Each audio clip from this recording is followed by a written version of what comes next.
The morning Caleb Mercer stood up in front of the entire congregation and pointed his finger at his wife. Elena didn't cry. She had already used up every tear she owned. "This woman," Caleb announced, his voice carrying the calm authority of a man who had rehearsed the words 100 times, "has failed in her most sacred duty. She cannot give me children. She cannot give this family a future." He paused just long enough to let the silence do its worst. "I'm asking this community to bear witness to what I am doing today, and to understand why." Elena sat perfectly still in the front pew, her hands folded in her lap, her spine straight, like a woman who had decided somewhere between waking and dressing that morning that she would not give him the satisfaction of watching her break in public. She was 31 years old, and in that moment, in front of everyone she had ever known, she was erased. If that were you, if the person who promised to love you stood up and handed you to a crowd like an object returned to a store, what would you do? Before we go any further, if stories like this one move you, if you believe that one act of human decency can undo years of cruelty, please subscribe to this channel right now and hit that notification bell. Leave a comment telling me what city or country you're watching from. I genuinely want to know how far this story has traveled. And if it touches your heart, press that like button. It costs nothing, but it means everything. Now, let's go back to where it all truly began. The town of Millhaven didn't have much, but it had opinions. Nestled somewhere between the edge of the Wyoming plains and the first serious rise of the mountains, it was the kind of settlement that had survived 2 droughts, one particularly brutal winter, and the slow, grinding poverty that came with trying to raise cattle on land that didn't always want to cooperate. The people who stayed were tough. They were resourceful. And they had the particular social ruthlessness that comes from living too close together for too long. By the time Elena Brooks, she had quietly taken her maiden name back, settled into the last pew of First Community Church for the 2nd year running, everyone in Millhaven had already decided what kind of woman she was. A barren woman. A failed wife. A cautionary tale. She arrived every Sunday at 8:45, precisely 15 minutes before the service started, because that was the window when she could slip inside without drawing too much direct attention. She would walk down the left side of the aisle, past families arranged in their usual formations, husbands and wives, children pressed against their parents' sides, grandmothers already fanning themselves with whatever paper they could find. And she would take her place in the very last row, on the end nearest the door, and she would fold her hands and stare forward and breathe. People didn't sit near her anymore. It had taken a few months for that to fully establish itself, but eventually it did, the way these things always do. First it was just a small gap, then 2 empty seats. Then the entire last row belonged to Elena every Sunday, as though the bench had been reserved for someone carrying a contagious illness. She noticed. Of course she noticed. But noticing and surviving are 2 different skills, and Elena had gotten very good at the second one. Her life outside those Sunday mornings wasn't much wider than the church itself. She had moved into a small room above the dry goods store owned by a widow named Mrs. Hargrove, who was deaf in one ear and too old to care about local gossip, which made her the most tolerable landlord in town. Elena paid her rent by keeping the store's accounts, a task she had taught herself during the first 2 years of her marriage when Caleb was away and she needed something to do with the silence. She cooked simple meals on a 2-burner stove, mended her own clothes, and walked to work each morning with her eyes fixed on the middle distance, the particular gaze of someone who has decided that making eye contact is no longer worth the cost. She was not bitter, exactly. Or rather, she had been, and had worked herself through most of it the way you work a splinter out of your finger, slowly, painfully, sometimes making it worse before it got better. What she was, underneath all of it, was tired. Not the tired that comes from hard work. That kind of tired she actually respected. This was the tired that comes from spending 2 years in a place where everyone has already made up their mind about who you are, and no amount of evidence to the contrary seems to penetrate. She could have moved to Denver. She had cousins there, distant ones, who had written after the divorce with carefully worded letters that amounted to, "We heard, and we're sorry, and please don't show up expecting much." She had considered it. She had even gone as far as writing a response that she never sent, but something in her refused. She wasn't entirely sure if that was courage or simply stubbornness wearing courage's coat. Probably the second one. She had been told her whole life that she was stubborn, usually by people who meant it as an insult. She had decided somewhere along the way to take it as a compliment. So she stayed. And every Sunday she took her place in the last pew, and she endured the architecture of her own exclusion. The morning Silas Boone first walked into Millhaven's church, she didn't notice him right away. She was watching a fly work its way across the window glass to her left, and she was thinking about the feed account she needed to reconcile for Mrs. Hargrove on Monday, and she was doing the specific kind of not thinking that had become her primary Sunday activity, filling her mind with small, practical things to keep the larger, shapeless grief from rising. She was good at it by then, better than she wanted to be. He didn't come down the left aisle. He came down the right one, moving with the quiet, deliberate pace of a man who was not in a hurry, but was also not uncertain. She caught him in her peripheral vision first, just a shape, tall, wearing a coat that had seen better days but had been brushed clean for the occasion. He was perhaps 40, maybe a year or two either side.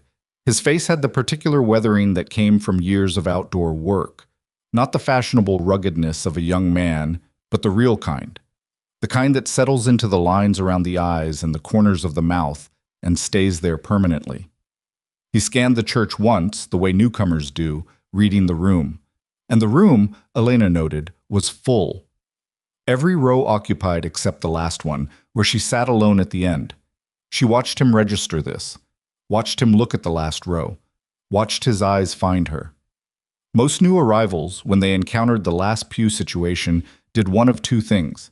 They either stood awkwardly at the back until someone took pity and shuffled over to make room, or they squeezed into a row that was already crowded rather than sit with Elena. She had seen both happen enough times that she no longer felt much about it either way. The stranger did neither. He walked to the last pew, not hesitantly, not with the look of a man making a calculated decision, just walked there. As if it were simply the nearest available bench and the question of who was sitting at the other end hadn't particularly entered into it. He stopped at the far end from her, about as much distance between them as the pew allowed. He removed his hat, set it beside him, and sat down. Then he turned and looked directly at her. "Morning," he said, in a voice quiet enough that it was just for her, not a performance for the rows ahead. Elena blinked. The last person who had voluntarily addressed her on a Sunday morning before the service began had been Mrs. Hargrove herself, 3 months ago, to ask whether she'd remembered to lock the back storeroom. Social pleasantries in this church, directed at her specifically, had essentially ceased. "Morning," she said back before she had fully decided to. He nodded once, settled himself, and faced forward. That was it. No further conversation, no introduction. He didn't ask her name, didn't volunteer his own, didn't offer any of the usual new arrival patter about where he'd come from or what brought him to Millhaven. He simply sat in the last pew as though it were a perfectly reasonable thing to do and waited for the service to begin. She was aware of heads turning ahead of them, the particular turning of heads that is not quite casual and not quite staring, the practiced look of people checking on something they want to witness but don't want to appear to be watching. She had experienced this directed at herself so many times that she recognized its texture immediately. She kept her eyes forward and said nothing, which was her usual approach, and the one she had found most effective for surviving public scrutiny. The service was unremarkable except for one moment, about halfway through, when Reverend Hadley, a soft-spoken man whose principal fault was a reluctance to make anyone uncomfortable, made a general observation from the front about the importance of community and fellowship and welcoming newcomers into the fold. His eyes found the stranger at the back of the room when he said newcomers. They skipped right over Elena. This had stopped hurting about 6 months ago. Or rather, she had stopped letting herself feel it in the moment. She saved that kind of thing for later, for the private accounting she did, walking home when no one was watching. When the service ended and people began filling the aisle, Elena moved with her usual efficiency, the practiced exit of a woman who had learned that leaving quickly was better than standing in the doorway waiting for someone to notice her. She almost made it. "Excuse me." She stopped. The voice was behind her, just outside the church doors. She turned. It was the stranger. He was holding his hat and squinting slightly against the late morning sun, which was doing its best for October and not quite succeeding. "I'm sorry to stop you," he said. I didn't catch your name during the service." "No," she said carefully. "They didn't announce it." A beat of silence. Something moved across his face. Not amusement exactly, but adjacent to it. "Fair enough. I'm Silas Boone. I've taken on the old Harlan property out on the North Road. Just arrived last week. She knew the property. Everyone did. 400 acres of badly neglected land with a house that had been sitting empty for 3 years and a reputation for being sold cheap because it was hard work that most people didn't want. Elena Brooks, she said. She watched for the recognition, the tiny recalibration that happened in people's expressions when they connected her name to her story. In a town this size, it usually took about a second and a half. She counted. It didn't come. Either he hadn't heard yet, which was possible if he'd only been in town a week and had spent most of it out on the property, or he had heard and it hadn't changed anything for him, which was not possible because it always changed things for everyone. "Good to meet you, Miss Brooks," he said. He put his hat back on. "I'll probably see you next Sunday." He walked off toward a horse tied at the rail, mounted without ceremony, and rode north. Elena stood on the church steps for an extra moment, which was not something she ever did. She was aware that several people nearby were watching. Not him, not anymore, but her, waiting to see what she would do with this unexpected development. She did nothing. She walked home. She cooked herself a small lunch and did not think about it. She thought about it all afternoon. Well, the second Sunday was the one that started talking. He arrived at the same time and went directly to the last pew, same end. But this time there were perhaps 4 or 5 people already there before him, filling in the row, the way it happened sometimes when the front and middle sections filled up early. They moved. It was subtle. 2 women who had been sitting near the middle of the last row slid forward 2 benches. A man who had been at the other end picked up his jacket and moved to stand with his family in the 3rd row, where there genuinely was not enough room for him, so he spent the entire service leaning slightly into the aisle. No one said anything to Silas Boone. No one explained. They simply redistributed themselves, the way liquid finds its level, until the last pew was clear except for him and, by extension, for Elena. He sat down next to her. Not at the far end this time, perhaps 3 feet away. "Miss Brooks," he said, the same quiet voice. "Mr. Boone," she said. He settled himself. There was a brief pause. "You want to tell me why this row is always empty?" he asked. Still quiet, not pressing. The tone of a man asking about the weather, something observable that he's simply curious about. Elena considered lying. She was not above it. She had learned that selective truth-telling was a reasonable survival strategy. But something about the directness of the question stopped her. He hadn't asked it to embarrass her. He hadn't said it with any particular edge. He'd asked it the way you ask a sensible question when you're new somewhere and things don't add up. "Because of me," she said. "They don't like sitting near me." He considered this. "Why?" "That's a longer answer than we have before the service starts." A small silence. Then, "Fair enough." He faced forward, she faced forward. The congregation sang something off-key, and the Reverend gave a sermon about perseverance and the value of steady labor, and Elena listened with approximately half her attention, which was more than usual. Afterward, walking out, he fell into step beside her on the path to the road. Not walking with her exactly, just happening to walk in the same direction. "You were going to tell me the longer answer," he said. She stopped. She turned and looked at him with the direct, slightly exhausted look she had developed over 2 years of defending or explaining herself to people who had already decided. "You've been in town a week," she said. "You haven't heard it yet?" "I've heard something," he said. "Then you don't need me to repeat it." "I'd rather hear it from you." Something shifted in her chest, small and uncomfortable, like a stone she'd been stepping around for a long time and had just stumbled on. She wasn't sure if it was irritation or something she didn't have a name for yet. "I was married for 6 years, she said flatly. "I didn't have children. My husband told everyone it was my failure. The town believed him. He divorced me. I stayed. The row is empty because no one particularly wants to be associated with a woman who's been publicly declared defective." She kept her voice even. "Does that answer your question?" He looked at her steadily. There was no pity in his expression, which was the only reason she didn't turn and walk away from him right then. "That sounds like a hard few years," he said. "It was." "And you're still here." "I'm still here," she agreed with the particular flatness that had replaced all her earlier feeling. He nodded slowly, like he was thinking about something real. "I've got a ranch that's about 3 years past due on everything that needs doing," he said after a moment. The house needs serious work. The fences need replacing. I've got 40 head that need a real start before winter comes in. I need help with the accounts, and I need someone who can organize a working household." He looked at her. "You interested in honest work?" The offer landed so unexpectedly that her first instinct was to refuse it, not because she didn't need work, but because unexpected things had mostly been bad things for a long time, and her instincts had adjusted accordingly. "Why would you offer that to me?" she asked. "Because you kept the books for Hargrove's store, and they're the best-kept accounts in this county," he said. "I asked around. Apparently people will talk about you in this town, even if they won't sit near you."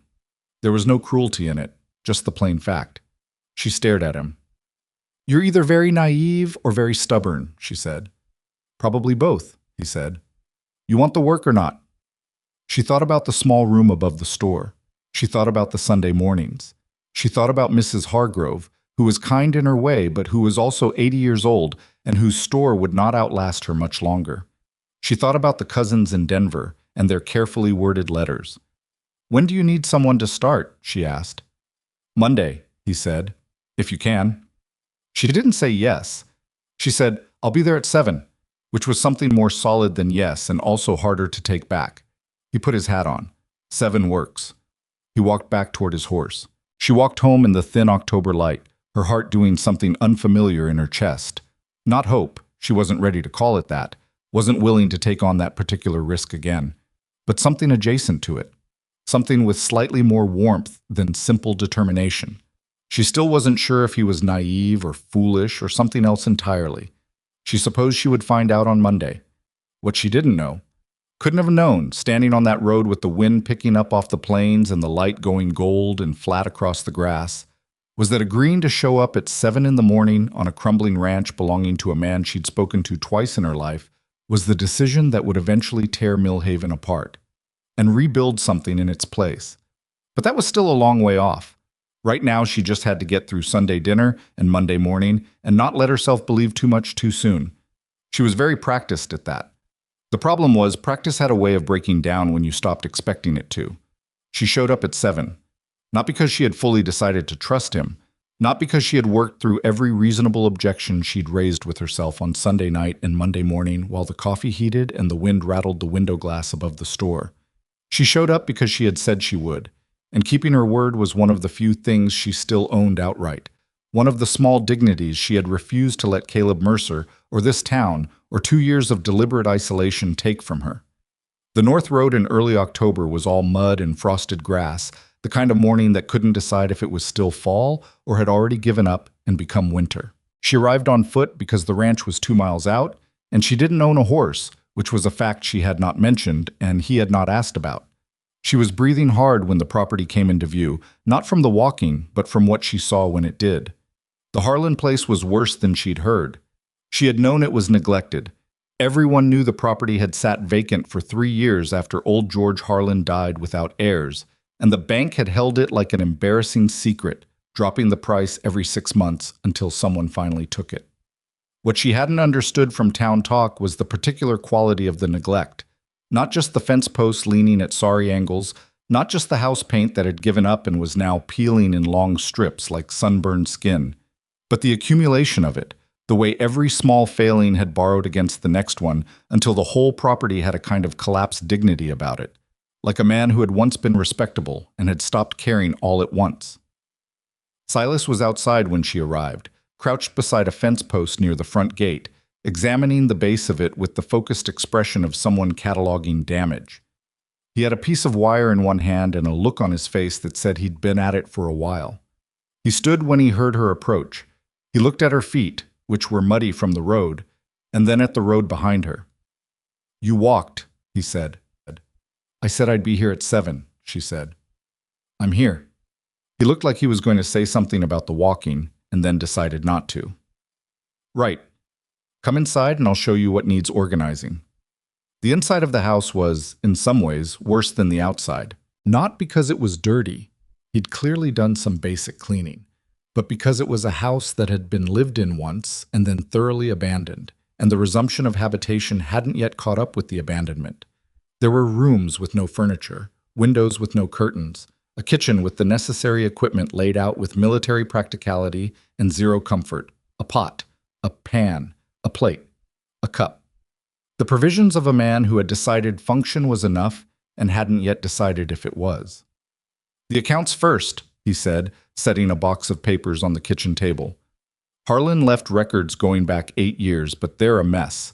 I need to know what I'm actually dealing with. Debts, liens, anything outstanding. After that, the house needs a proper inventory. I've got 4 ranch hands coming in 2 weeks, and they'll need a place to sleep and food that isn't just bacon."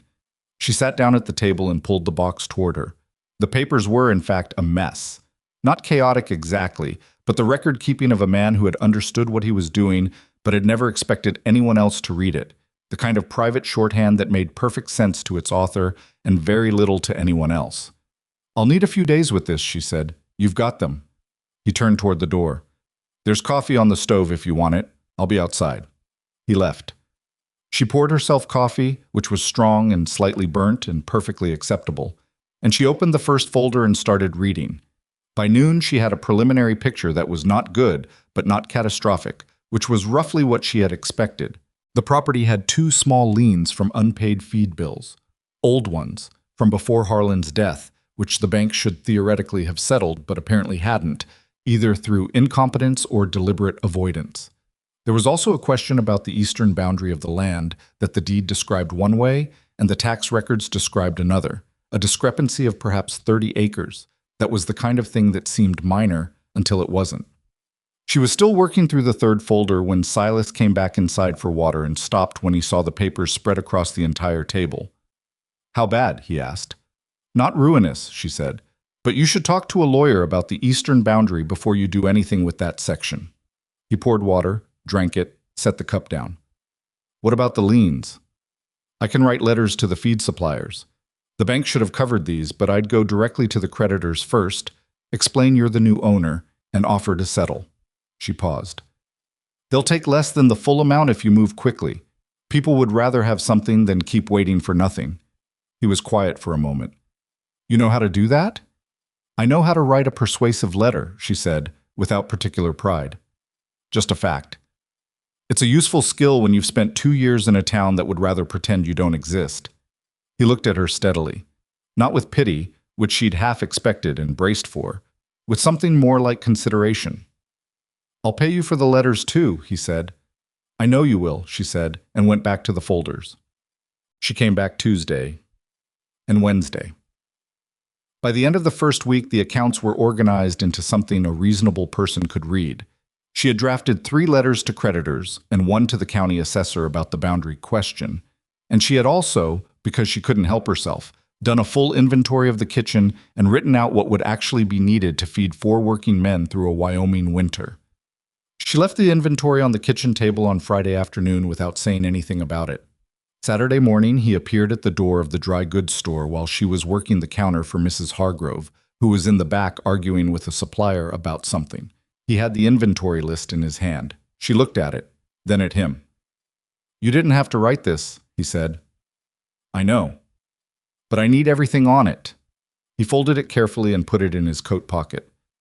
"I'm going to the supply depot in Henderson on Monday. I'd like you to come. You know what you wrote down. I'll likely buy the wrong quantity of something without you."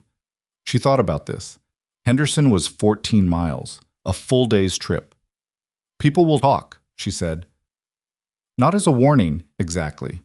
More as information." "People are already talking," he said. "I've been in Millhaven 3 weeks.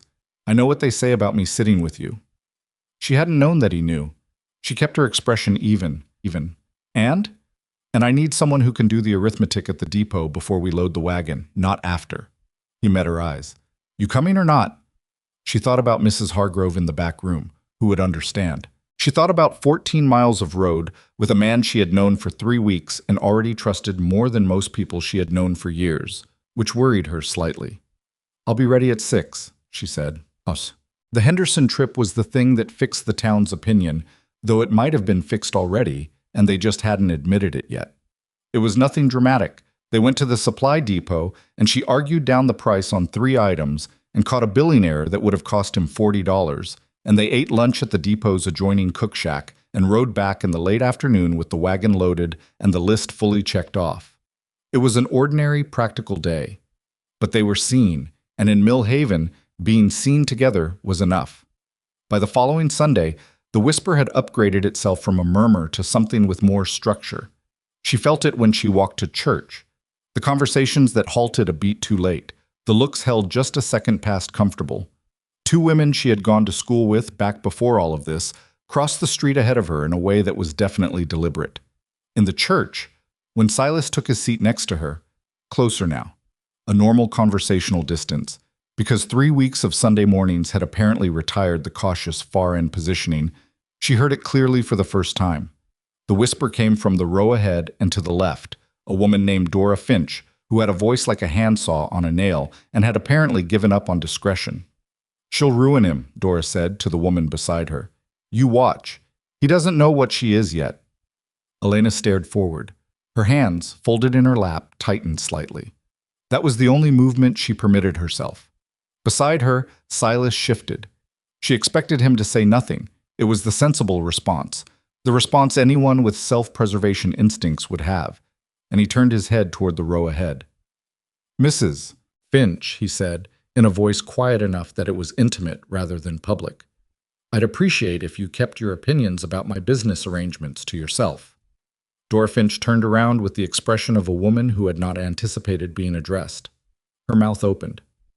"I'm sure you meant no disrespect," Silas added, still quiet, still even. "But Miss Brooks is in my employ, and her reputation is connected to mine now. I take it as a personal favor." The mouth closed. Dora Finch faced forward. Her companion beside her found something very interesting to examine on the floor.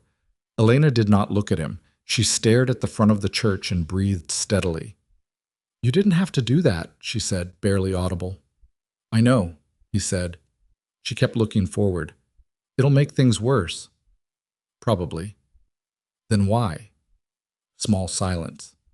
"Because she was wrong," he said, simply, as though this were an obvious and sufficient answer, which she supposed to him it was. It was such a plain, uncomplicated response that she didn't know what to do with it.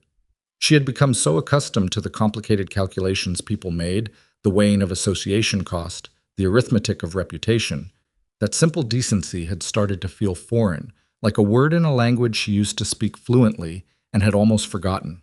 She spent the rest of the service trying very hard not to feel too much about it. She was mostly unsuccessful. The 4 ranch hands arrived in the second week of October, and Elena's role at the property shifted in a way that hadn't been explicitly discussed but happened anyway, the way practical necessities tend to arrange themselves when people are too busy to negotiate. Their names were Pete Garland, a compact, weathered man of about 50 who had been doing ranch work since he was 12 and moved with the economy of motion that long experience produces. His nephew Danny, who was 22 and enthusiastic in the slightly exhausting way of young men who haven't yet had enough go wrong to make them cautious. A former trail cook named Burl, who had a bad knee and a gift for making reasonable food out of unreasonable conditions. And a quiet man called Reed, whose last name Elena didn't learn for 2 weeks, and who communicated primarily in nods and the occasional short sentence that turned out, when it arrived, to be worth more than most people's paragraphs. They were, on the whole, decent men. They were also 4 men who had been living on camp food and improvised arrangements for months, and their arrival in a house that now had a proper kitchen inventory, organized supplies, and someone who had actually thought about what they would need before they needed it produced a quality of gratitude that was almost uncomfortable in its directness. "Miss Brooks," Pete Garland said, on about the 3rd morning, holding a cup of coffee that Burl had made properly for the first time, because Elena had organized the supplies so that the right things were where you could find them. "I don't know what you're being paid, but it isn't enough." "Thank you, Pete," she said, and meant it, and went back to the accounts. It wasn't simple. It was never simple. The days were long, and there was always something that hadn't been accounted for. A supply that ran short, a piece of equipment that turned out to be more damaged than it looked. Some negotiation between 4 men sharing close quarters that occasionally needed a neutral party. Elena was not a ranch hand and had no pretension to being one, but she was organized and she was observant, and she had spent 6 years managing a household under difficult conditions, and those skills translated. What she had not expected was how much she would like the work. She had not liked much of anything for 2 years.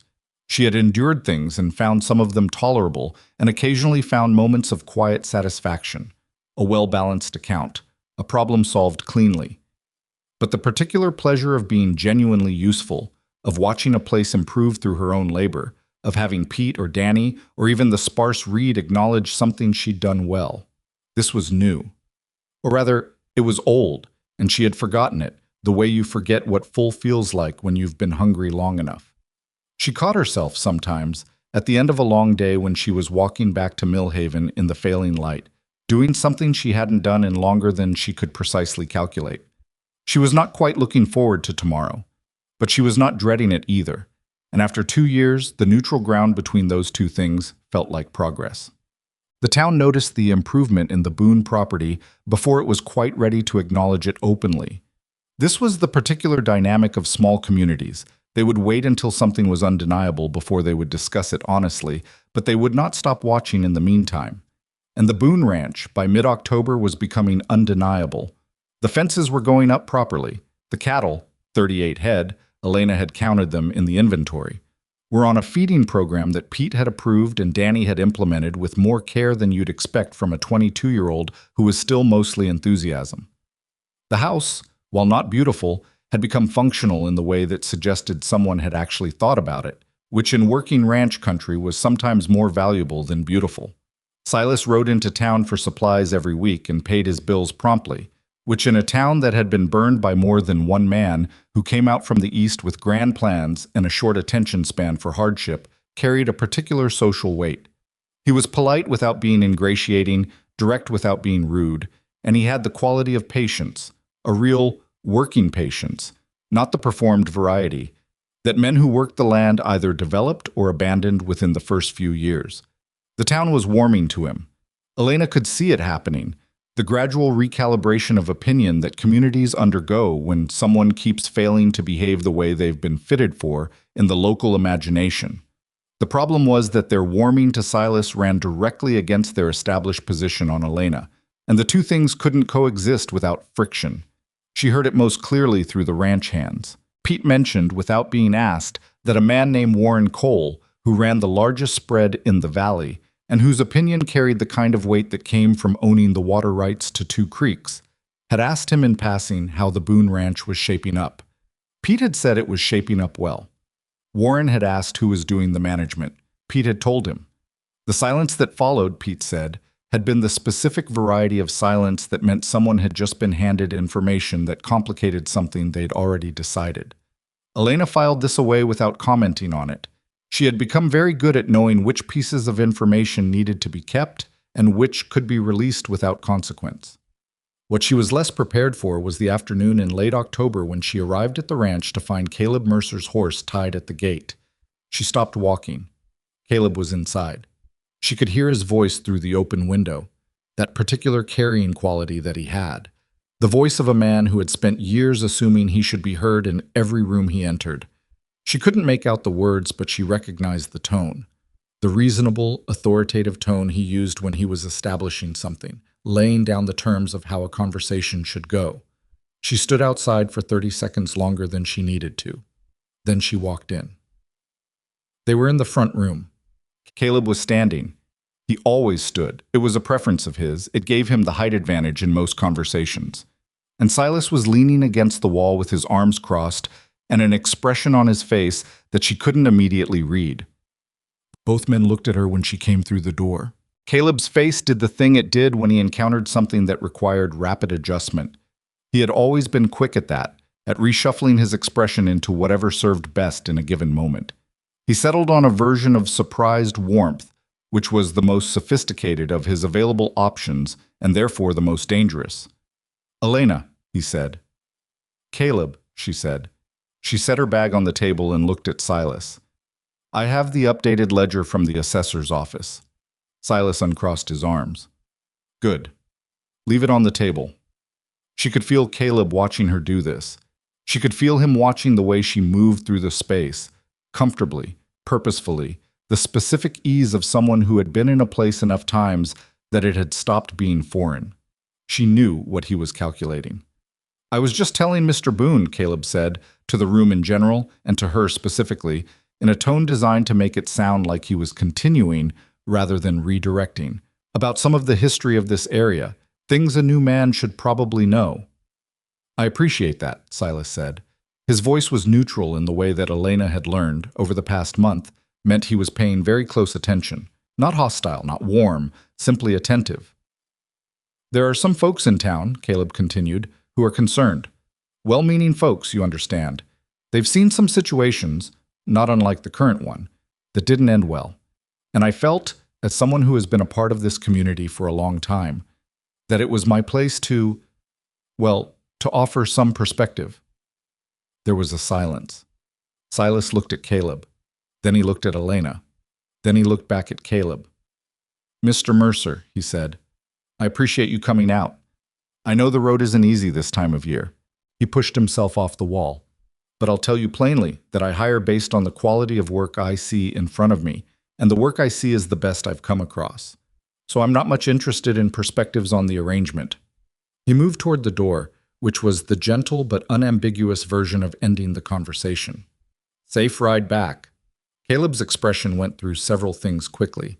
He landed on something that looked like understanding but had the substructure of something colder. Of course, he said. He picked up his hat from the side table. He looked at Elena. Good to see you well, he said, with the specific cruelty of a man making warmth sound like a threat. He walked out. A minute later, they heard the horse move away down the road. Elena stood very still in the middle of the room. You can breathe, Silas said. I am breathing, she said. You're breathing the way people breathe when they're trying not to show that something got to them. She exhaled. It was longer than a normal breath. He came to warn you off, she said. I noticed. Did he say anything before I came in? Some version of what he said with you here, more specific. Silas moved back to the wall and leaned on it again. A posture she had come to understand was how he thought, propped up, slightly sideways, like he was taking the weight off one foot while he sorted something. He said you'd had difficulties in your marriage, that the community had some concerns about he called it your stability, your reliability. She waited. He said he felt responsible, Silas continued, since he'd known you longest.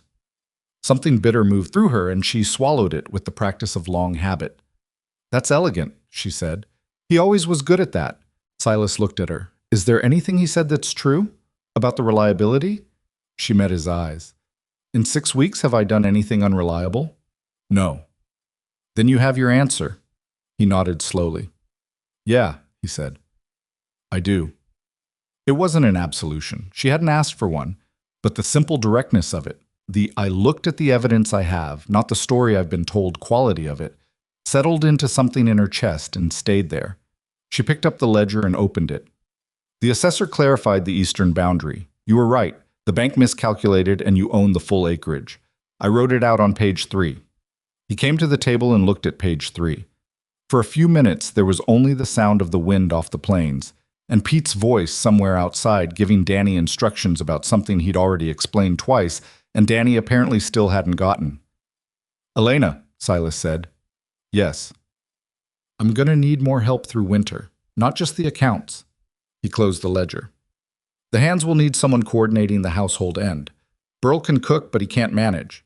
He'll run out of flour in February if nobody's counting. He paused.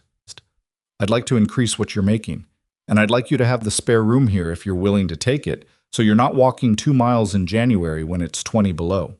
She looked at him. People will say things, she said. People are already saying things, he said, which was what he'd said before, and it was still true.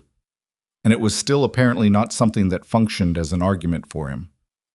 Silas. She said his name for the first time without the Mr. in front of it, and neither of them acknowledged it, but it was there. I need you to understand what you're taking on. It's not just the gossip. It's Warren Cole not lending you equipment next spring. It's the Reverend deciding you need extra pastoral attention. It's Caleb coming back, and next time he won't be as diplomatic. He listened to all of this. You're not responsible for my decisions, he said. Your decisions affect you. Most of them do, he agreed. That's how decisions work. He picked up the ledger again and set it back in the right pile. I'm not naive, Elena. I understand the cost. I just don't think the cost is what everyone's telling me it is. She was quiet for a long moment. I'll take the room, she said finally. But I want it in writing, wages and arrangement both. I won't be in a position where someone can say later that the understanding was different from what it was. Done, he said without hesitation. I'll write it up tonight. She nodded. She went back to the accounts. Outside, Danny had apparently finally understood what Pete was showing him because the arguing stopped and the sound of actual work started up again. Burl was singing something tuneless in the kitchen. The wind had settled to a steady push from the northwest, the direction that in Wyoming meant the real weather was still organizing itself somewhere over the mountains, getting ready. Elena looked at the numbers in front of her. She looked at the room around her, the spare practicality of it, the absence of anything soft or decorative, and the strange, stubborn warmth that had started accumulating in it anyway, the way heat builds in a closed space whether or not you've made any deliberate effort. She thought about the back pew. She thought about 2 years of empty space and deliberate silence and the particular loneliness of being in the same room as people who had decided you weren't worth the seat. She thought about Caleb Mercer riding back to town right now, already rearranging the story into something that served him, already laying the groundwork for the next version of the same campaign. And she thought, let him, not with triumph, not with any particular heat, just with the flat, clear feeling of someone who has finally found solid ground under their feet after a long time in uncertain terrain and is not ready to be moved from it again. She turned to page 4 and kept working. The written agreement was a single page, handwritten in Silas's careful, slightly angular script, witnessed by Pete Garland, who signed it without comment and handed it back with the air of a man who had seen enough arrangements go sideways in his life to understand why getting things in writing was a reasonable way to live. Elena folded it and put it in the inside pocket of her coat, where it stayed. She didn't take it out again. She didn't need to read it again. She just needed to know it was there, which was a different thing. November came in the way it does in that part of Wyoming. Not gradually, not with the slow cooling that the calendar suggests, but suddenly, decisively, as though the season had simply made a decision overnight and the landscape had no choice but to comply. The first real freeze hit on the 4th of November, a Wednesday, and by Thursday morning the water in the troughs had a skin of ice on it that Danny had to break with the back of a shovel before the cattle could drink.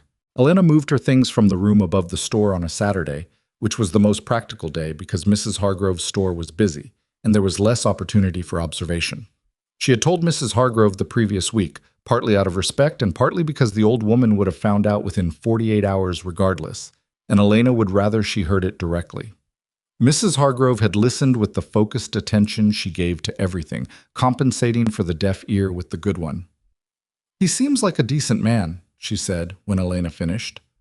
"He is," Elena said. "People will say things." "I know. And you're going anyway.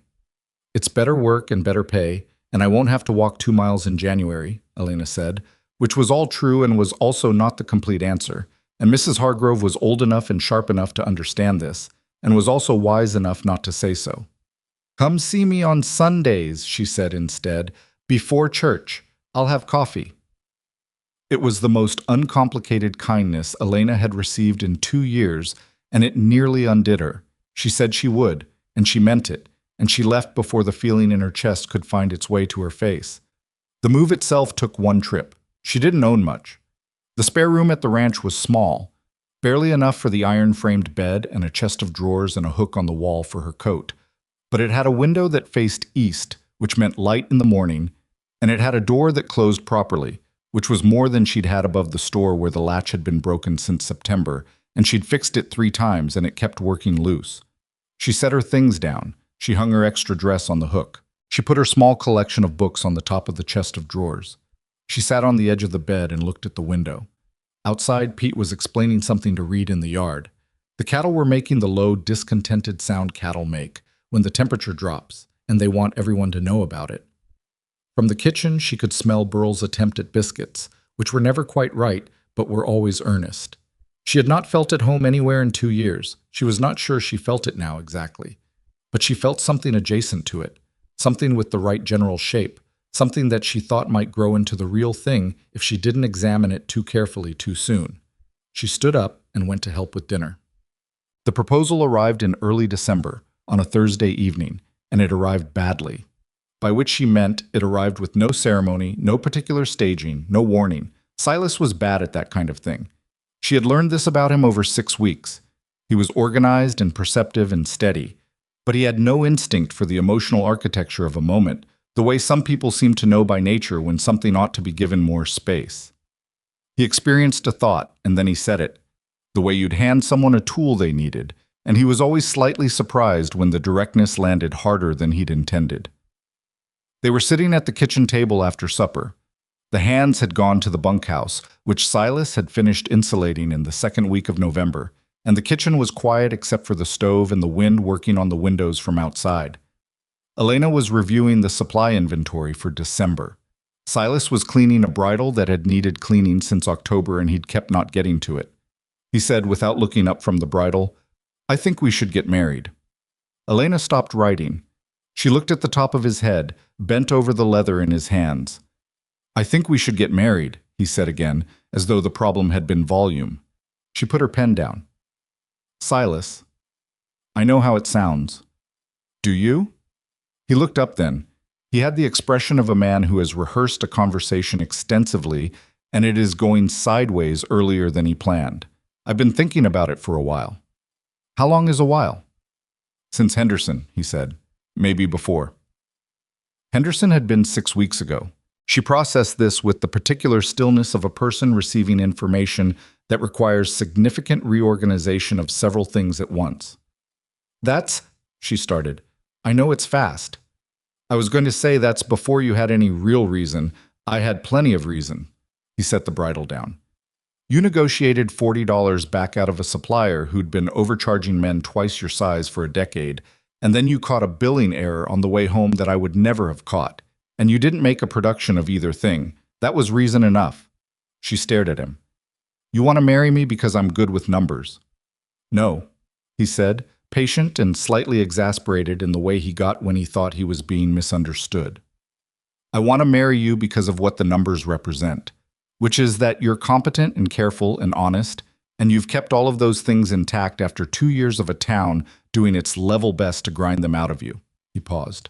"And I've been in this house with you for 6 weeks, and I don't want you to leave it." The silence was the kind that has weight. "You understand what I come with," she said. Her voice was steady, but it cost her. "Caleb, the town, what people believe about me. I understand it. And you know that this will make things significantly worse before they get better, if they get better." "Yes." "And you still think this is a good idea?" He looked at her with the even, undeflectable gaze that she had learned was his version of absolute certainty. "I think it's the right idea," he said. "Those aren't always the same thing." She looked at the inventory list in front of her. She looked at the window. She looked at her hands. "I need you to understand something," she said slowly. "I'm not afraid of hard work. I'm not afraid of the town. What I'm afraid of is I built something these past 6 weeks, something I haven't had in a long time, and I don't want to put it at risk on a foundation that isn't solid." "What would make it solid?" "Honesty," she said. "Actual honesty. Not the kind where you say you understand the cost and then 6 months later discover you underestimated it and start blaming me for it." He was quiet for a moment. "What did Caleb do when things got hard?" She didn't answer immediately. "He found an explanation," she said finally. "A clean one. That happened to be about me." Silas nodded. "I'm not him." "I know you're not him. That's not the same as knowing how you'll be in 2 years when Warren Cole won't lend you equipment and the Reverend's watching every Sunday to see if you've come to your senses." She folded her hands. "I need to know you've actually thought about that. Not the idea of it. The real texture of it." He was quiet long enough that she knew he was actually thinking, not assembling a reassuring answer. "I sold my property in Nebraska," he said. "I had a business there. Not a large one, but stable. I had acquaintances. A life that was functioning." He picked up the bridle again, not to work on it, just to have something in his hands.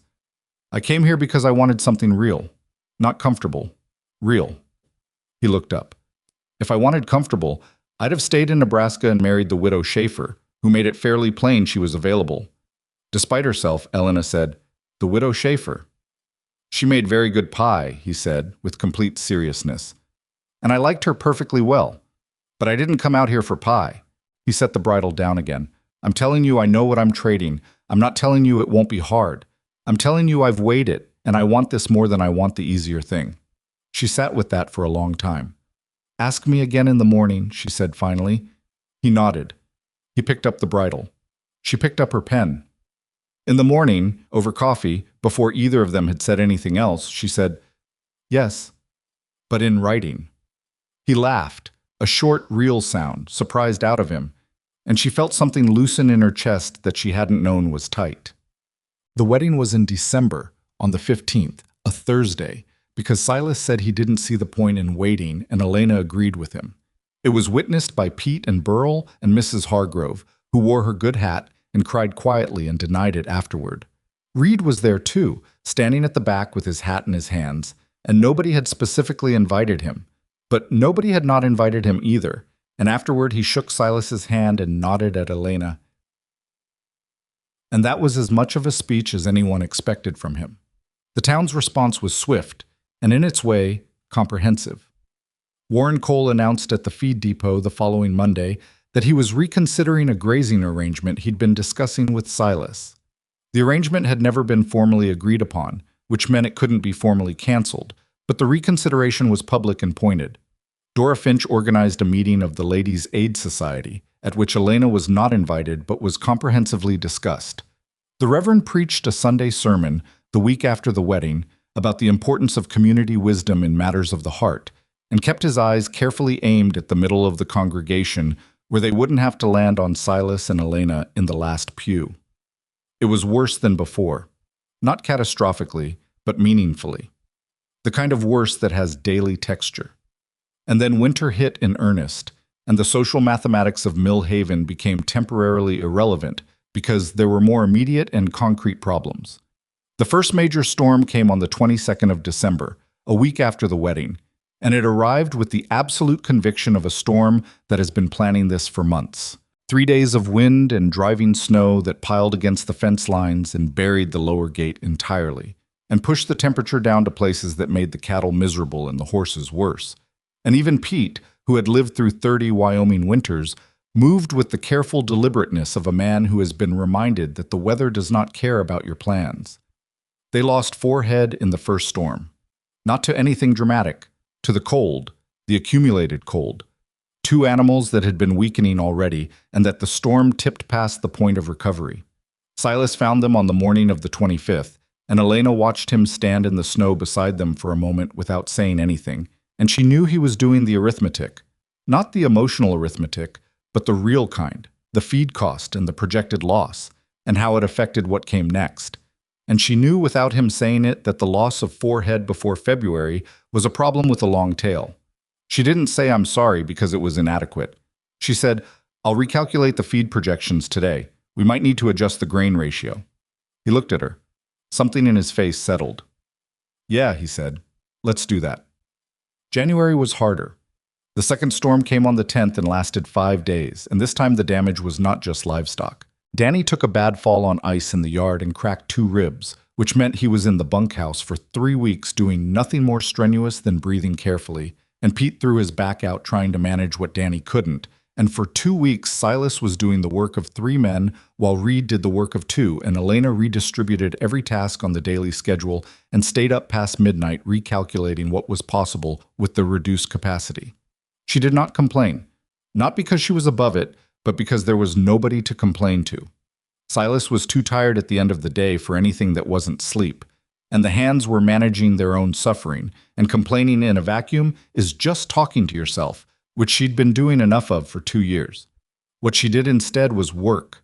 She was up before Silas most mornings, which was saying something because Silas treated 4:30 in the morning like a reasonable time to be active. She managed the food supply with a precision that Burl called downright mathematical, which he meant as a compliment and she took as one. She negotiated, by letter, a credit arrangement with a supply depot in Henderson for February delivery that gave them a 30-day grace period on payment, which bought the ranch breathing room it badly needed. She also, during the second week of January, wrote to a livestock buyer she had found reference to in Harlan's old records, a man named Aldrich in Cheyenne, who had apparently done business with the property before. She wrote asking about spring prices and what he was looking for. The response, which arrived 2 weeks later, was encouraging. He wanted 2-year-olds and he was paying above the local rate. She put the letter on Silas's desk without saying anything about it. He came to her that evening, holding the letter. He looked at her with the expression that she was still getting used to, the one that meant he'd noticed something about her that surprised him, not unpleasantly. "When did you write this?" "Third week of January," she said, "when it looked like the winter might run long. You found his name in Harlan's records. There was a receipt from 4 years ago. I thought it was worth trying." He folded the letter and kept it. He didn't say thank you, which was one of the things about him she had come to understand. His gratitude came out as continued trust rather than stated acknowledgement, and by now she had decided that was worth more than the words. The hardest moment of the winter came in the second week of February. Pete came to her specifically, not to Silas. He came to her on a Tuesday morning when Silas was out on the north section checking fence lines, and he sat down at the kitchen table with his hat in his hands and the expression of a man who has something to say that he would prefer not to say. "We're short on hay," he said. "Not critical yet, but by the end of February, at current usage, we'll be stretching it." She had known this was possible. She had run the numbers in her head 3 times already and come out in the same uncomfortable place. "Have you told Silas?" she asked. "I'm telling you," Pete said, "because you'll tell him the right way." She looked at Pete Garland, who was 50 years old and had been doing this work since he was 12, and she felt the particular weight of being trusted by someone who didn't trust easily. "What are our options?" she said. Pete laid them out. They could reduce the feed ratio for the cattle, which would get them through February but would weaken the herd going into early spring, which was its own risk. They could try to purchase additional hay, but the 2 nearest sources were the Miller property, which had cut off dealings with the Boone ranch shortly after the wedding when Mrs. Miller decided she agreed with Dora Finch about the situation, and Warren Cole, who was still in his reconsidering posture. Or, Pete said, looking at his hat, there was the matter of the breeding stallion. Silas owned one horse of particular value, a 5-year-old gray named Cannon, bought in Nebraska before the move, a horse with the bloodlines and the confirmation that made him worth significantly more than the rest of the remuda combined. The breeding fees alone, in a good year, would have been meaningful income. Selling Cannon was not a small decision. He'd cover the hay purchase and leave enough for February operating costs, Pete said. It'd be a real loss, but it'd be clean. Elena was quiet. "Does Silas know about the hay?" "He knows it's tight. I don't think he knows how tight." She stood up. She put on her coat. "I'll go find him," she said. She found him at the north fence line, working alone with his hands, because Reed had gone to Henderson for supplies, and there was no one else available. He was digging a post out of frozen ground, and his breath was making clouds in the February air, and he looked up when he heard her coming. She told him about the hay, plainly, with the numbers in front of it the way she always did when she needed him to understand something that was going to be difficult. He listened without interrupting. He looked at the fence post. He looked at the sky. "Pete mentioned Cannon," she said. A long pause. She watched him take this in. Cannon was not just a financial asset. He had brought the horse from Nebraska, had worked with him for 3 years, had the particular attachment that forms between a man and a horse that has been through things with him. "Yeah," he said finally. "I know. It's your decision. Is there another way?" She had already looked. Not a clean one. He was quiet for a long moment. Then he pulled the post the rest of the way out of the ground, set it aside, and stood with his hands on the fence rail. "Arrange it," he said, "but get a fair price. Don't let them lowball you because they know we need it." "I won't," she said. She sold Cannon to a buyer in Henderson for a price that Pete called, with genuine respect, real good work.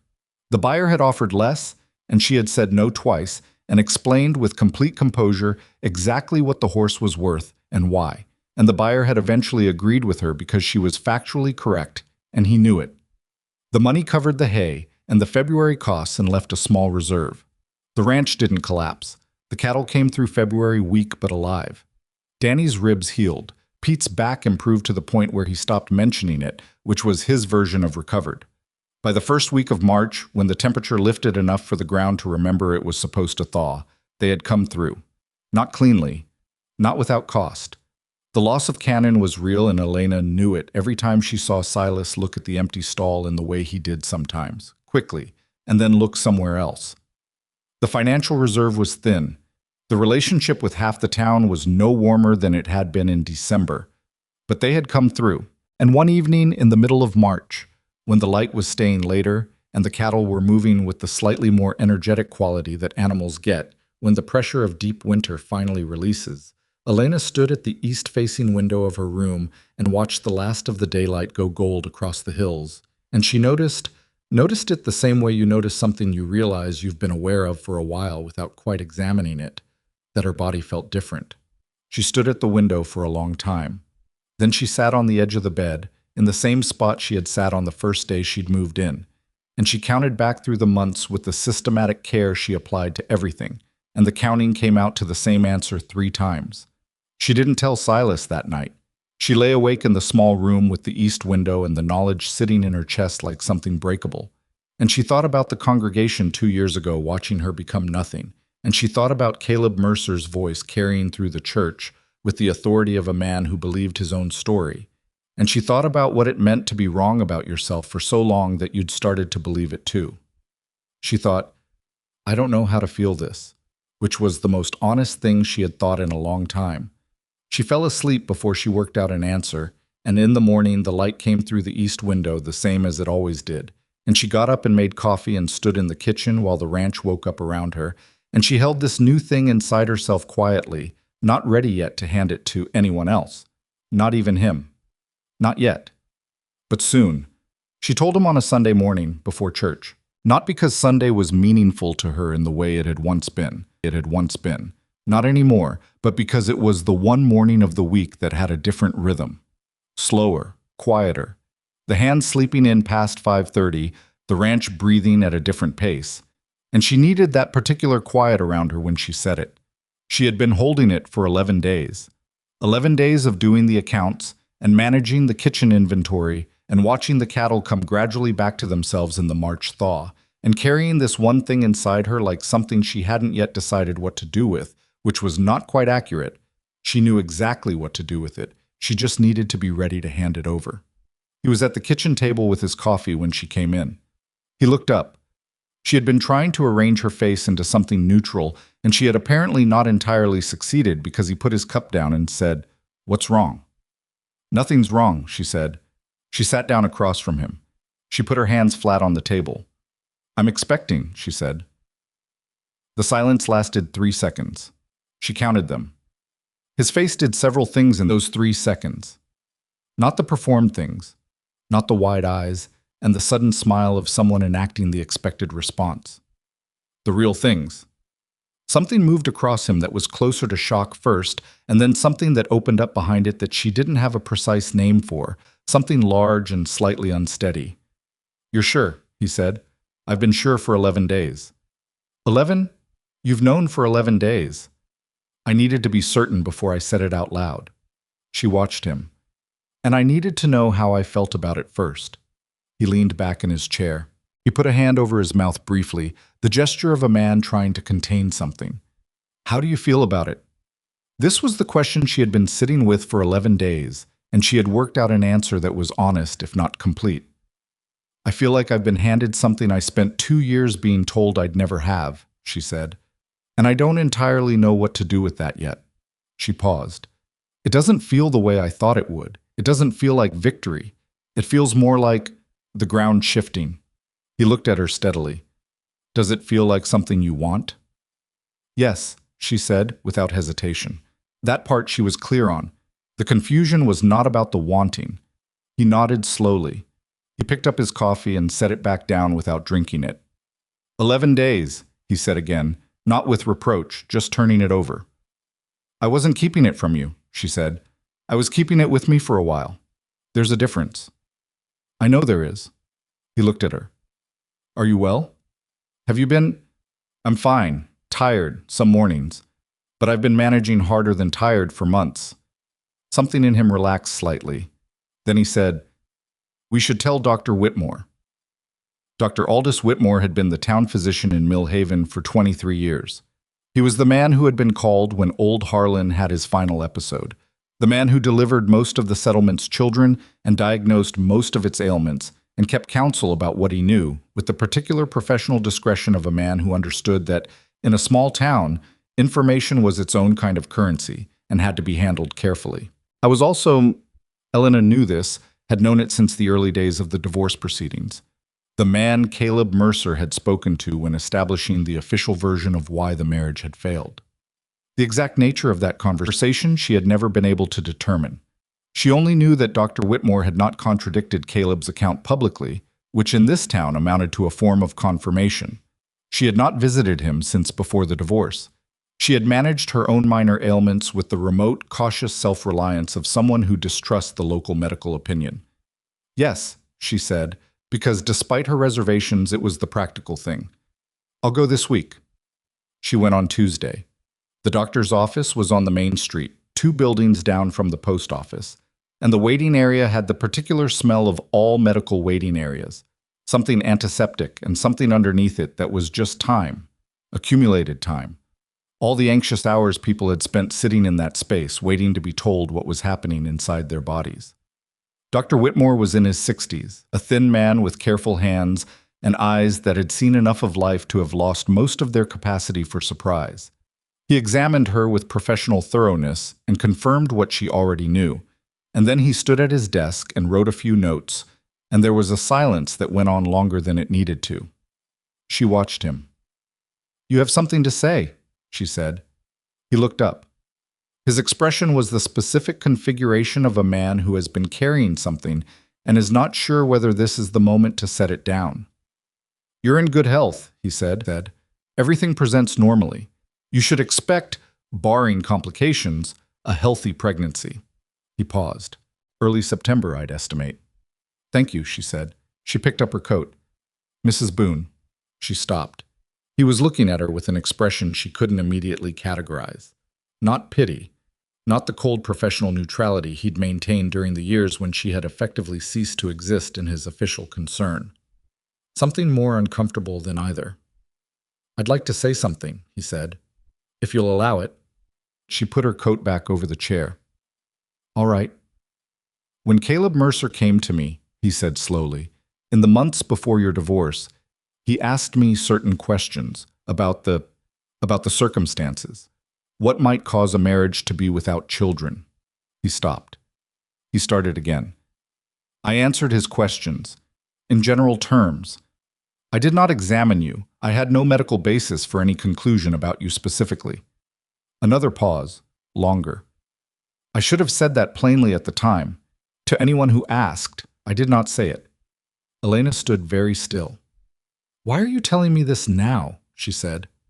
"Because you're here," he said. "And because I've been a physician in this town for 23 years, and I have tried to practice with integrity, and there are a small number of things I've done, or not done, that I think about." He met her eyes. "This is one of them." The room was quiet. Through the wall she could hear something in the street outside, a wagon, someone calling to someone else, the ordinary sounds of the town going about its Tuesday. She thought about what to do with this. She had not expected it. She had come for a medical appointment, and she had received instead a partial accounting, a man in his 60s with careful hands, trying to redistribute a weight he'd been carrying in his own way. "Did anyone ask you?" she said. "At the time. Did anyone ask you directly whether you had examined me?" He held her gaze. "No."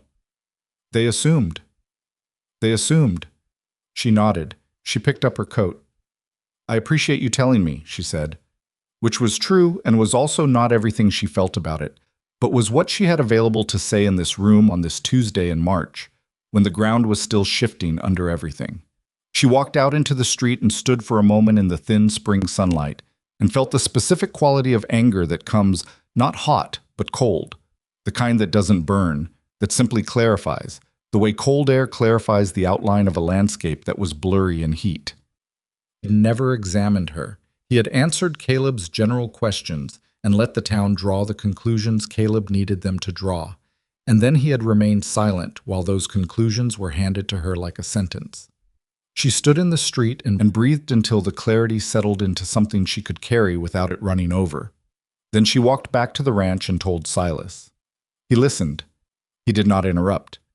When she finished, he sat with it for a moment, and she watched the same cold quality move through him. Not the explosive kind of anger, not the kind that needed to do something immediately, but the deep structural kind that settles in and changes the shape of how you see things. "He told you he never examined you," Silas said. "He told me he had no medical basis for any conclusion about me specifically. And he kept quiet for 2 years." "Yes." "And Caleb knew that." "Caleb would have known it," she said. "He was a careful man. He wouldn't have made claims he thought could be easily refuted." Silas stood up. He walked to the window and stood there, which was unusual for him.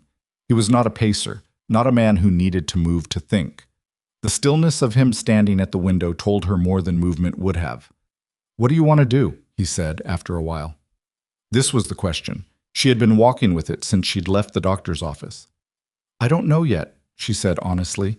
"Right now I want to go over the March accounts, and then eat dinner, and not think about Caleb Mercer for the rest of the evening." He turned from the window. Something in his face accepted this. "All right," he said. But neither of them had any real expectation that it would stay quiet. The pregnancy would show. In a town this size, in a community that had built 2 years of social architecture on the story of Elena Brooks's failure, the visibility of her pregnancy was not a neutral event.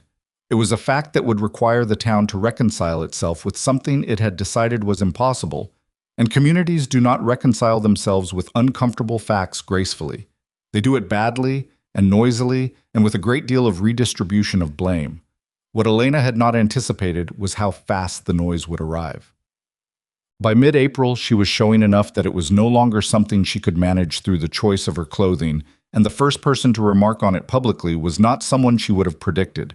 It was Warren Cole.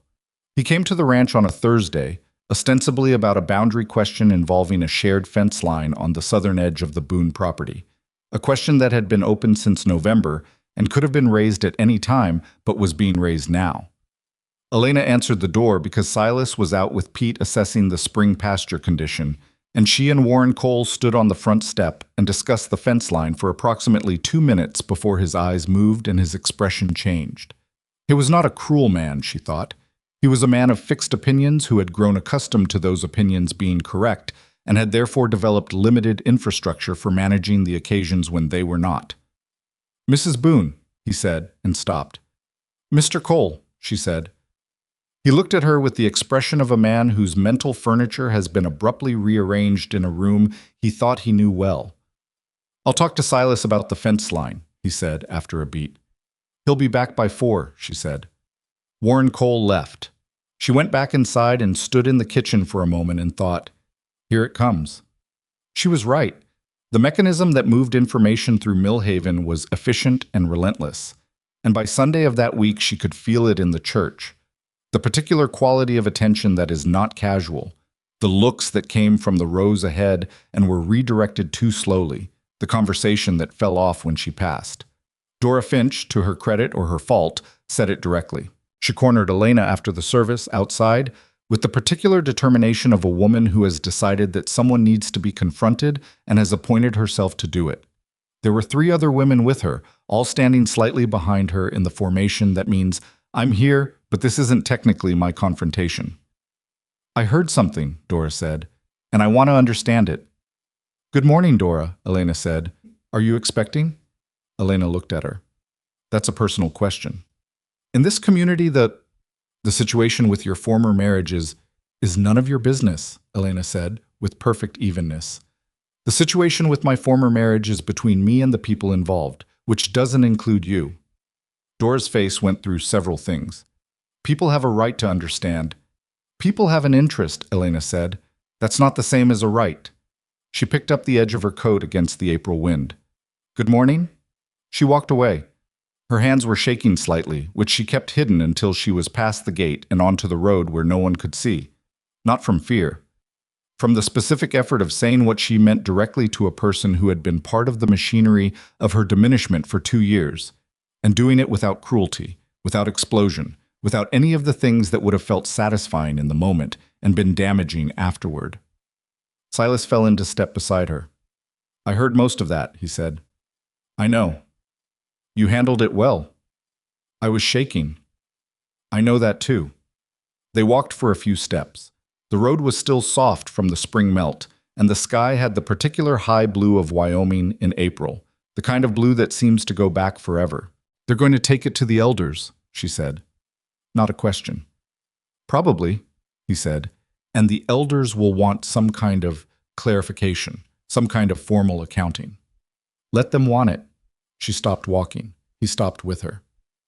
"Silas," she looked at him directly, "you understand what a formal church meeting means. In this community, they'll ask Dr. Whitmore to speak." He met her eyes. "Good. That's not, is not the word I would use." "He told you he never examined you," Silas said. "That's the truth. If they put him in a room and ask him to speak truthfully, the truth is what comes out." He paused. "And if he's not willing to say it publicly, that tells you something about him." She shook her head slowly. "You're not afraid of any of this." "I'm afraid of plenty of things," he said. "I'm not afraid of the truth being said in a room." She looked at him. She thought about the man on the first Sunday who had sat down at the far end of the empty pew with the uncomplicated ease of someone for whom the decision had simply made sense. She thought about the Henderson trip and the marriage proposal in the kitchen and the decision to sell Cannon without complaint and 2 winters of work and the written agreement still folded in the inside pocket of her coat, where she kept it not because she needed to read it, but because of what it meant to have it. "All right," she said. The elders called this meeting for the first Sunday in May. Reverend Hadley framed it as a community gathering, a time for fellowship and clarification, which was the polite construction for what it actually was, which was a reckoning. The preparation for it was worse than the thing itself, in some ways. The weeks between the announcement and the meeting had a particular social texture. The heightened attention, the conversations that stopped, the renewed energy of Dora Finch and her associates who seemed to feel that they were on the right side of something and were moving with the momentum of people who believe the community is about to confirm their position. Caleb Mercer came to the ranch again. This time, Elena was there when he arrived, and Silas was with her, and there was no preliminary conversation, no repositioning. Caleb stood in the front room in his good coat, the one he wore when he wanted to be taken seriously, and he said what he had come to say. "I want to speak to Elena alone," he said. "No," Silas said. "Silas, whatever you have to say to my wife, you can say with me in the room," Silas said. Flat, immovable. Caleb's jaw tightened. He turned to Elena. He said with the measured, careful warmth that was his most sophisticated tool, "Elena, I know this has been difficult. I understand that your circumstances have changed. I would like, if possible, to resolve this quietly, without a public meeting that's going to hurt everyone." "What would resolving it quietly look like?" she said. "A statement, from both of us, that the marriage ended for reasons that were complicated, that assigning fault is that neither of us was entirely—" "You stood up in front of the congregation," Elena said, "and told them I had failed in my sacred duty. Those were your words. You used the word failed." She held his gaze. "And now you'd like a joint statement about complicated reasons." He shifted. "People said things. I may have said things that came out. You told this town I was barren," she said. "You told Dr. Whitmore that you needed to understand why your wife couldn't give you children, and you let him provide you with general information that you then used to construct a case that you presented to this community as medical fact." Her voice was steady. She had been building toward this for 2 years, through all the Sundays and the empty rows and the redirected looks, and it came out not hot, but absolutely clear. "I know what you did, Caleb. I know exactly what you did." The room was very quiet. Caleb's face had gone through several things and had arrived at the cold version of itself, the one that appeared when the warmth was no longer working. No one will believe that," he said. "Whitmore already told me he never examined me," she said. "In those words. In his office." A pause. Something moved across Caleb's face that might have been the realization that his architecture had a load-bearing wall he hadn't known about. "He won't say that publicly," Caleb said. "Maybe not," Elena said. "But you'll spend every day between now and that meeting not knowing." She moved to the door and opened it. Outside, the April light was doing its best work on the land around the ranch, the green coming up in the grass, the fence lines standing straight, the whole place looking like something that had been decided about and committed to. "You should leave now," she said. Caleb left. She closed the door and stood with her hand on the latch for a moment. Behind her, Silas said quietly, "He won't let it go." "No," she agreed, "he won't. He'll spend the next 3 weeks trying to work on Whitmore." "I know." She turned around. He was watching her with the focused attention she had come to recognize as his way of checking on her, not hovering, not asking directly, just being present enough that she could feel it. "I'm all right," she said. "I know you are." She went to the table and sat down. "He's right that it might not come to anything," she said with honesty. "Whitmore is 63 years old. He's been the physician here for 23 years. He has his standing in this community and a very good reason to protect it." She paused. "I don't know what he'll do when there's a room full of people and real consequences attached." "Neither does Caleb," Silas said. She looked at her hands. "That's something," she said. "It's enough," he said. She wasn't sure it was, but she was learning slowly that Silas had a particular kind of faith, not in anything supernatural, not in justice as an abstract force, but in the stubborn tendency of true things to remain true regardless of how many people preferred the false version.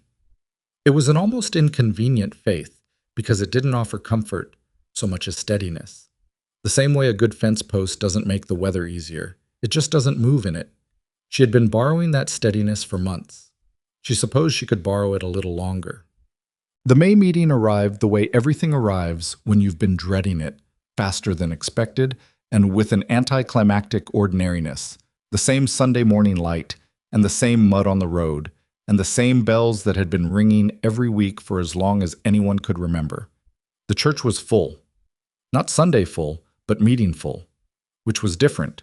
People who didn't come regularly had come, drawn by the particular gravity of a community settling something. Elena sat in the last pew. Silas sat beside her. Pete Garland had come into town for the occasion and sat on Silas's other side, and Mrs. Hargrove was in her usual spot near the middle, wearing her good hat. Reverend Hadley opened with remarks about community and the value of addressing things openly, which Elena listened to with the distant attention of someone who has accepted that the preamble is the price of admission to the actual thing. Then Caleb Mercer spoke. He was good at it. She had always known that.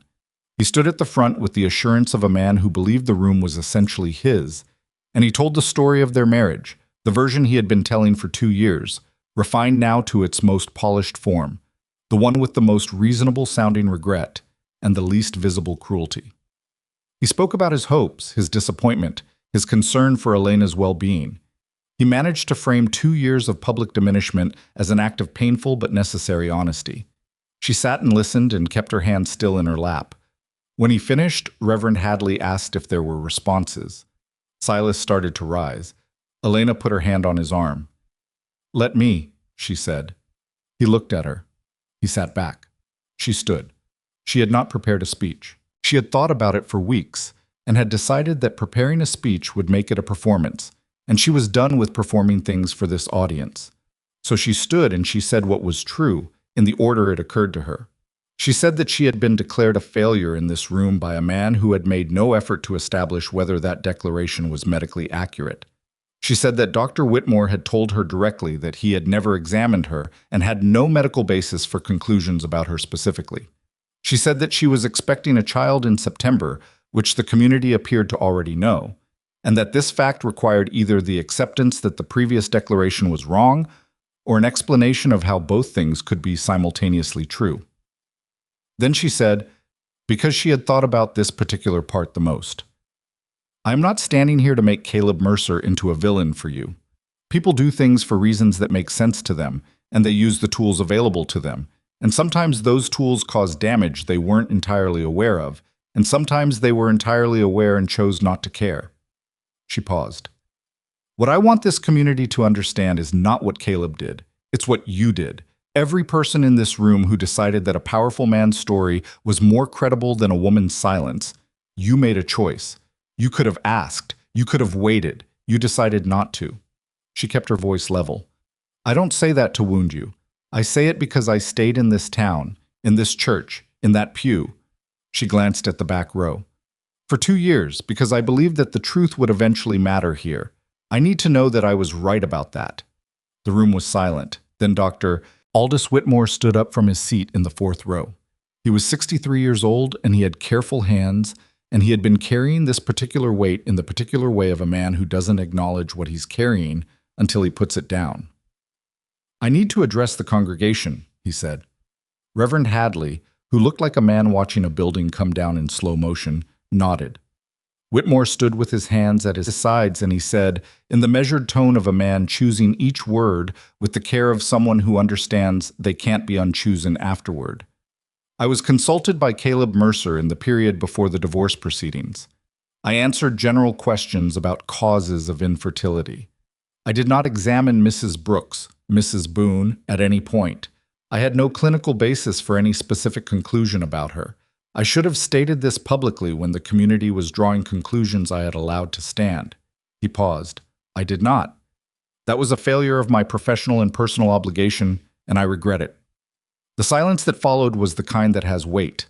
Then it broke, the way silence always breaks in a room full of people. Not all at once, not cleanly, but in the messy human way, voices starting in different places. Dora Finch saying something to the woman beside her.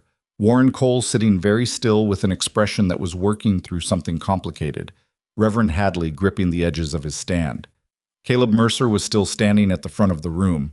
He had the expression of a man whose load-bearing wall had just done exactly what Elena had told him it might do.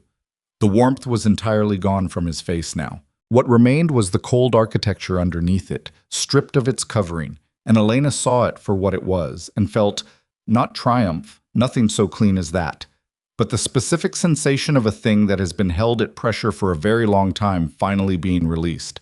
She sat back down. Silas's hand found hers under the edge of her coat, out of sight of the room. He didn't say anything. She didn't either. Caleb made one attempt. He spoke again, briefly, something about context and the limitations of what the doctor had meant. And the room received it with the distinct quality of people who have just reoriented and are not yet ready to reorient again in the same direction. He stopped.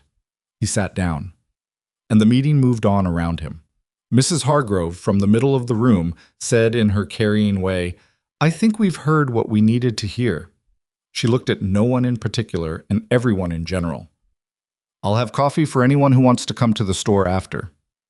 It was the most ordinary possible ending to 2 years of wait, which was probably right. These things don't end with thunder.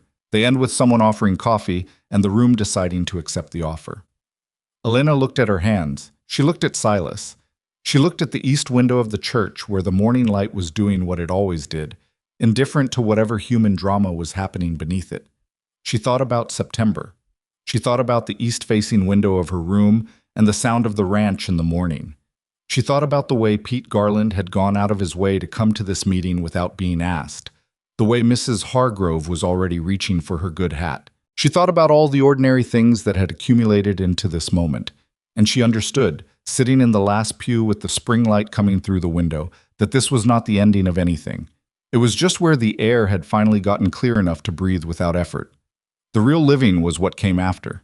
Mrs. Hargrove's coffee was strong and slightly overbrewed, the same as it always was, and the store after the meeting filled with people in the particular way of a crowd that has just witnessed something significant and needs somewhere to put the energy of it. Elena stood near the back counter and accepted a cup and watched. Not everyone came. That was the first thing she noticed. Perhaps 2/3 of the congregation drifted over, some out of genuine feeling and some out of curiosity, and some, she suspected, because Mrs. Hargrove had issued what amounted to a social command and declining felt complicated. The other third went directly home, which told her something about where they stood and was information she filed without particular anger. Warren Cole came. That surprised her. He stood near the door for several minutes, holding his hat in both hands the way men do when they're not sure they're staying, and then he walked across the room to where she was standing and he said, without preamble, "I owe you an apology, Mrs. Boone." She looked at him. He was a large man, wide through the shoulders, the kind of physical presence that had contributed to his authority in this valley for 30 years. Standing in front of her with his hat in his hands, he looked considerably less large. "I made assumptions," he said, "about you and about the situation, and I let those assumptions affect how I dealt with your husband." He stopped, started again. "With Silas, and that wasn't right." She thought about the grazing arrangement he had publicly reconsidered. She thought about the months of Silas operating without the community goodwill that a man with his work ethic and his character should have earned by November, let alone February. "I appreciate you saying so," she said. "I'd like to, if Silas is willing, I'd like to revisit the conversation about the southern grazing access."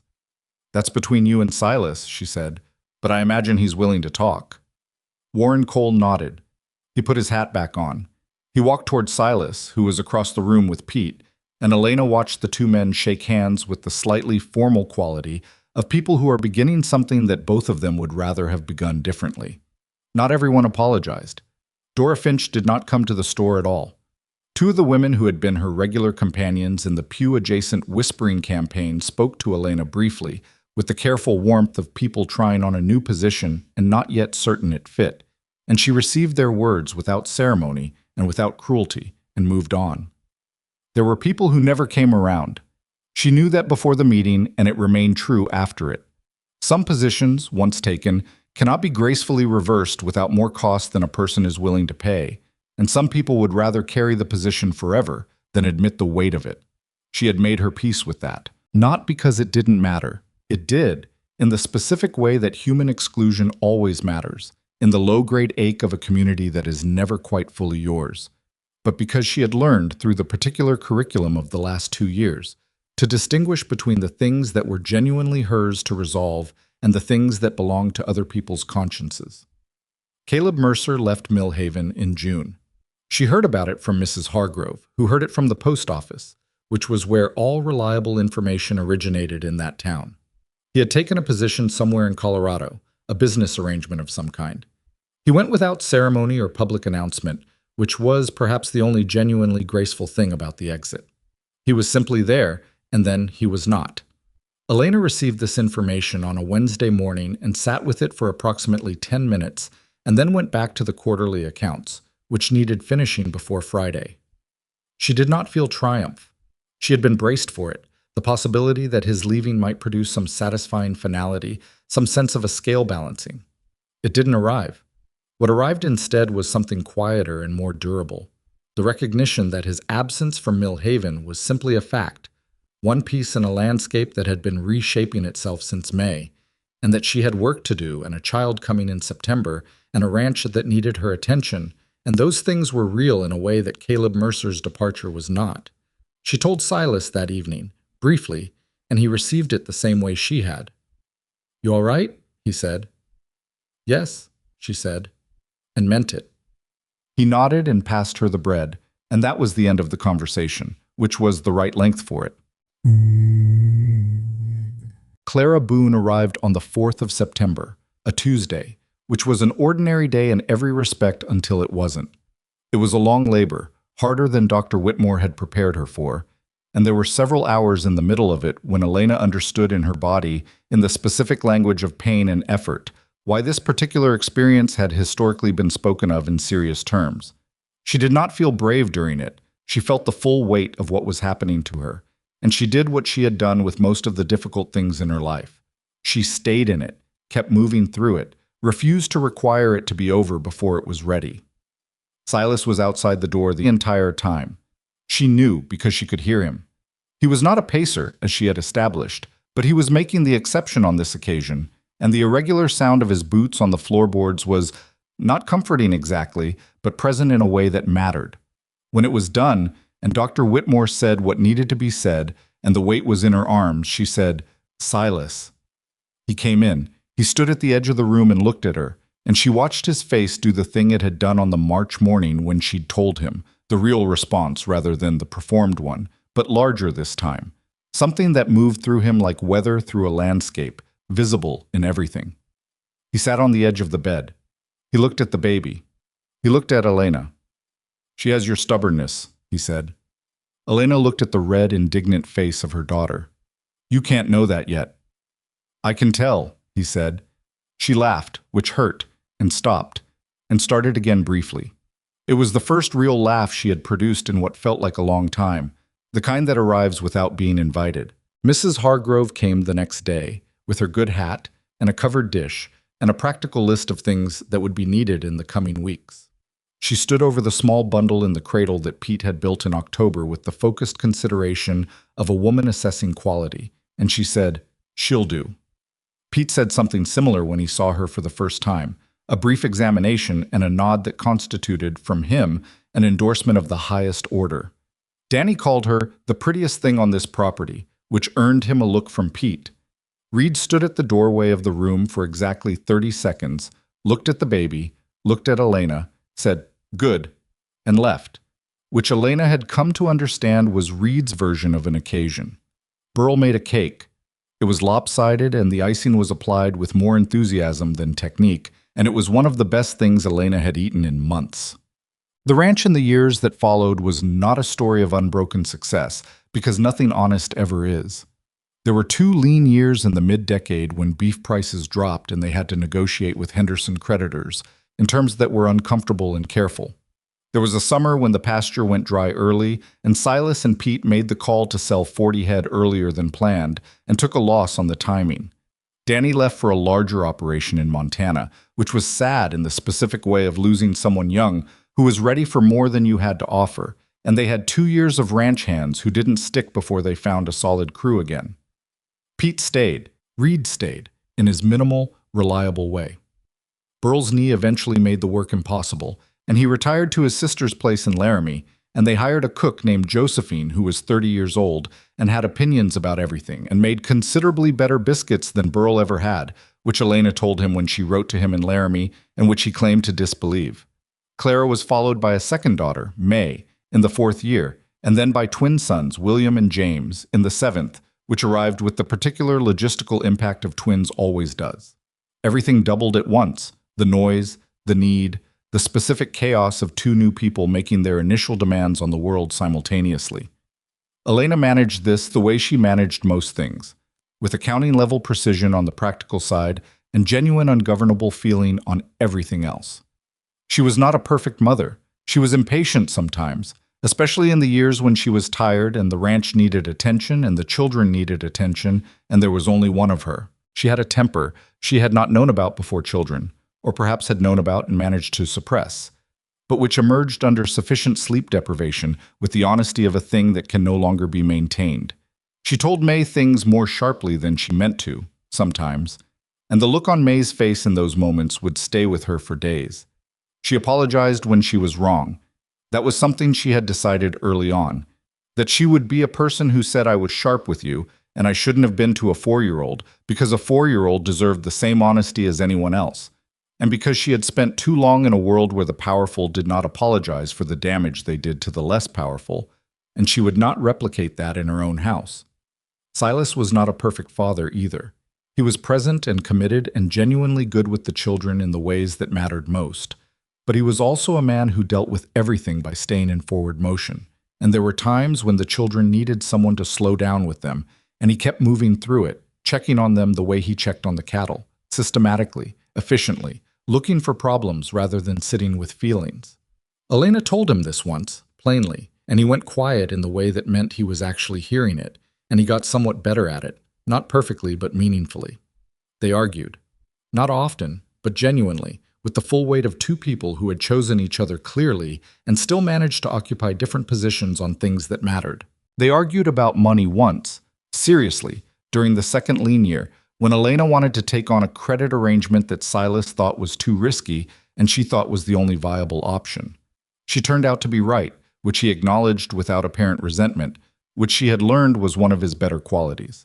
He turned out to be right, in the same period, about a fence line decision that she had thought was unnecessary, and she acknowledged that too with somewhat more resentment, which he had the wisdom not to remark upon.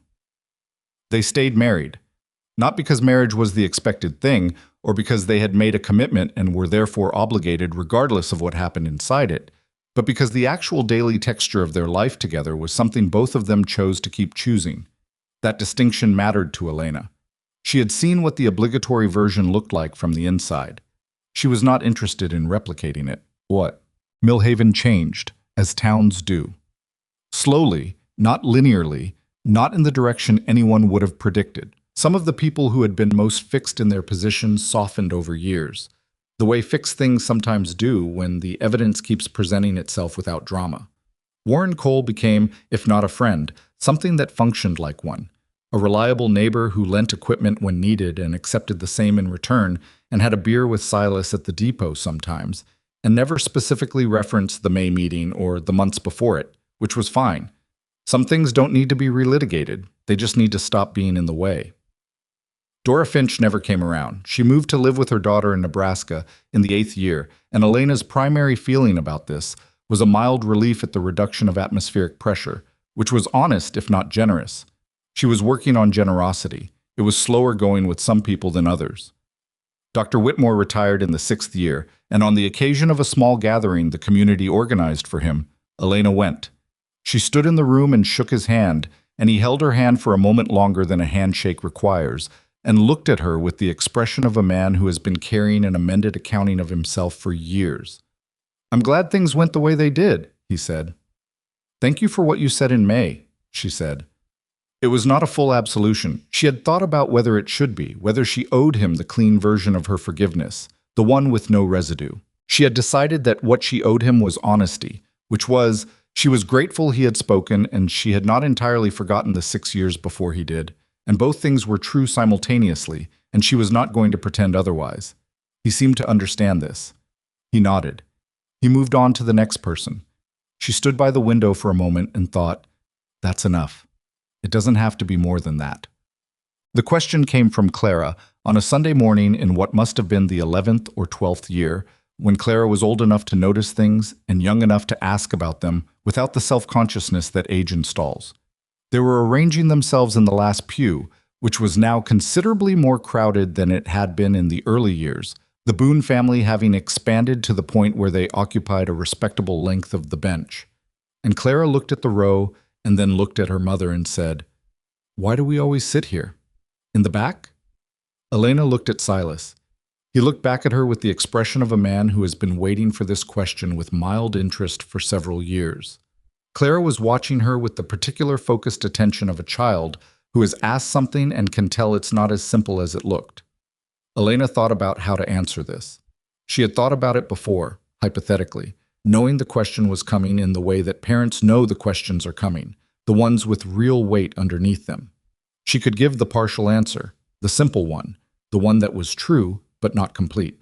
She could give the complete answer and risk more than Clara was ready for. She had learned, across 11 years of motherhood, that the best answers to children's real questions are usually the true ones, given at the level the child is actually asking, not the level you're afraid of.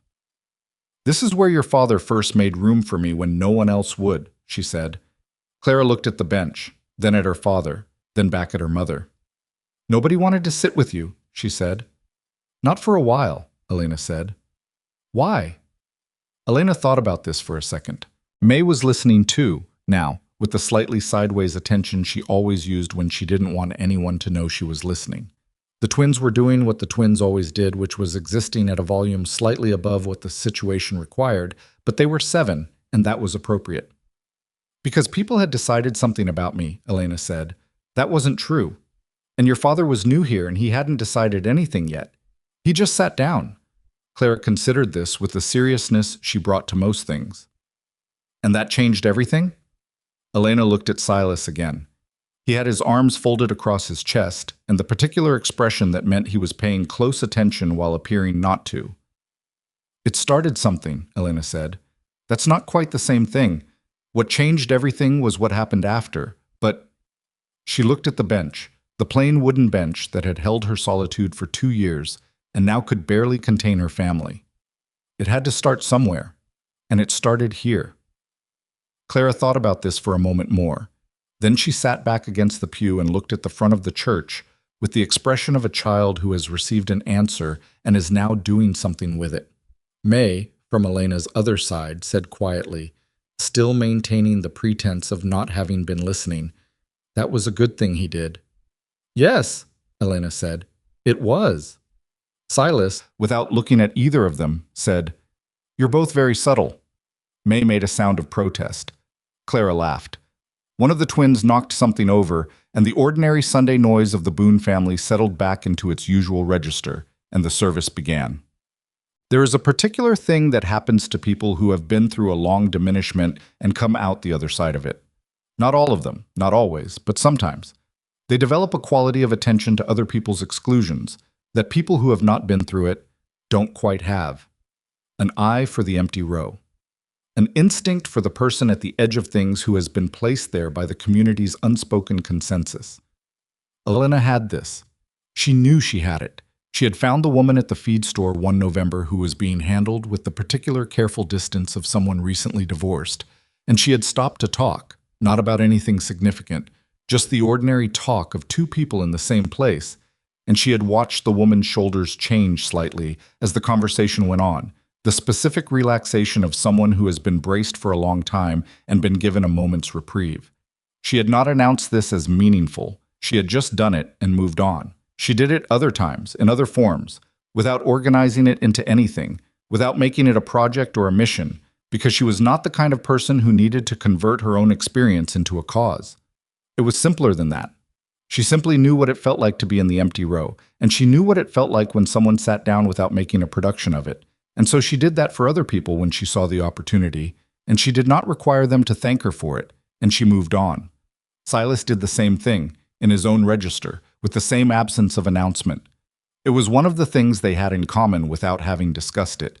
The understanding that the point was the act, not the recognition of it. The ranch grew, not dramatically, not in the way of the stories people told about frontier fortunes, but solidly, in the way that comes from good management and hard work, and the occasional fortunate year balanced against the occasional difficult one. They bought the adjacent property in the 9th year when it came available, which expanded the operation to something that kept Pete and 2 additional hands fully occupied. The books, which Elena had kept since before she was formally part of the property, were in good enough order that the bank in Henderson dealt with them with a respect that had not always been available to them in the early years. Clara grew into a young woman who had her mother's directness and her father's patience, which was a combination that Elena privately thought was better than either source material alone. May grew into someone who was warmer than either of them, a quality that seemed to have arrived in her without obvious inheritance from either side, as though she had simply decided to be that way and applied herself to it. The twins grew in the way of twin boys, which is to say loudly and competitively, and with a great deal of mutual affection expressed primarily through conflict, and they were approximately 11 years of continuous noise, and Elena loved them with the specific exasperated devotion that 11 years of noise produces. The last pew at Millhaven's church was, by the time the children were old enough to have their own opinions about where to sit, generally theirs by social consensus, not because it had been formally assigned, not because they claimed it loudly, but because it had been theirs long enough, and because the story of it had entered the community in the way that stories enter communities, quietly and permanently, and nobody sat there the way they might sit in any other row. This was not because Millhaven had become a perfect place. It had not. Small communities don't become perfect. They become better and worse in different ways at different times. And Millhaven had its ongoing failures of generosity and its periodic recoveries and the same general human difficulty with change that every collection of people has always had. But it had this, the knowledge of what it had done, which sat in its collective awareness the way an old injury sits in a body, mostly quiet, present when the weather changed, a reminder built into the tissue. One evening in the late summer, when the children were variously grown or nearly so, and the house had a different quality of noise than it had in the years of small children, less continuous, more intermittent, the specific volume of people who have learned to be separate from each other in the same space. Elena sat on the front step in the fading light. The land around the ranch was what it had become over the years of care. Not beautiful in the dramatic sense, not the kind of landscape that appears in paintings, but well-tended in a way that had its own quality, a rightness to it that came from decades of people paying attention. The fence lines were straight. The cattle were where they should be. The grass had the color of late summer, golden and slightly tired, ready for fall. Silas came out and sat beside her on the step. He had a cup of coffee that was probably his 4th of the day, which she had stopped mentioning around the time she realized it was the wrong battle. They sat for a while without speaking, which was one of the things that happened when you had been with someone long enough. The silences changed quality. Early silences are full of what isn't being said. Later silences are just shared time, the same air, the same light on the same landscape. Pete asked me today if we'd ever move, Silas said. What'd you say? I said no. She considered this. Is that still true? He looked at the hills. I built a fence line that's going to outlast both of us, he said. I'm not moving. She thought about the room above the dry goods store. She thought about the 2-mile walk in October mud and the agreement she'd asked for in writing because she needed to know it was real. She thought about the May meeting and Caleb Mercer's face and the weight of Dr. Whitmore's words falling into that silent room.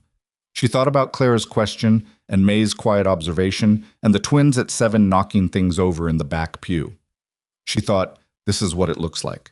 Not the story of a life, the actual life, specific and imperfect and made of the 10,000 ordinary days that don't have drama in them, the accounting columns and the February hay supply and the arguments about credit and the lopsided cake and the child who needed someone to slow down and the moments when she herself had been too sharp and had to go back and say so. This was what it looked like when one person sat down next to you in the empty row. Not immediate rescue, not transformation, just the beginning of a direction which then required years of actual living to become what it became. She had known people who waited for a single moment to change their lives. She had been one of them in the years after the divorce, sitting in the back of the church and waiting for something to arrive that would shift the terms. What she understood now, had understood for years, but could feel clearly on evenings like this one, in the late summer light, was that the moment was almost never the thing. The moment was just where something started. The thing itself was all the ordinary days after it. Silas drank his coffee. The light moved on the hills the way light does when it's leaving, slowly, then all at once. Clara wants to take over the North Section management, he said. She came to me with a plan. I know, Elena said. She showed me the numbers first. He glanced at her. Of course she did. Her projections are good. I know. I looked at them. You should tell her that. I did. She looked at him. He had the expression of a man who has been doing the right thing without ceremony for so long that it has simply become how he moves through the world. Good, she said. The last of the light went. The ranch settled into the specific sounds of evening, the cattle making their low inventory of themselves, the horses. Somewhere in the distance, Pete's voice and Reed's answering silence. From inside the house, the sound of May and one of the twins arguing about something, the particular tone of an argument that isn't serious but is loud. Ordinary things, all of them ordinary. Elena sat on the front step of the house she had come to on a muddy October morning, carrying everything she owned in one trip, and she thought about worth, about what it was, where it lived, who got to decide it. She had spent a long time believing that her worth was a question other people were answering, that the verdict lived outside her in the congregation's opinion and the town's whisper network, and Caleb Mercer's authoritative voice carrying through the church. She knew better now. She had known better for years. Worth wasn't something you were assigned. It was something you kept living out of, every day, through the good years and the lean ones, through the moments when you were right and the ones when you owed someone an apology. It was in the work and the honesty and the people you made room for and the children you let make mistakes and corrected with as much grace as you had available, and sometimes more grace than you felt. It was in the sitting down. In the simple, unremarkable, world-altering act of sitting down next to someone in an empty row and saying morning without making it complicated. She had been given that. She had also built what came after. Both things were true, and neither canceled the other out. The door opened behind them, and May leaned out. William says the ham is done, she said. He's probably wrong, but we should check. Tell him we'll be in, Elena said. May went back inside, and the door closed. And for one more moment, it was just the two of them on the step in the dark that was finishing up settling over the hills, and Silas finished his coffee, and Elena listened to the ordinary sounds of a life she had made, which was imperfect and ongoing and entirely stubbornly hers. Then they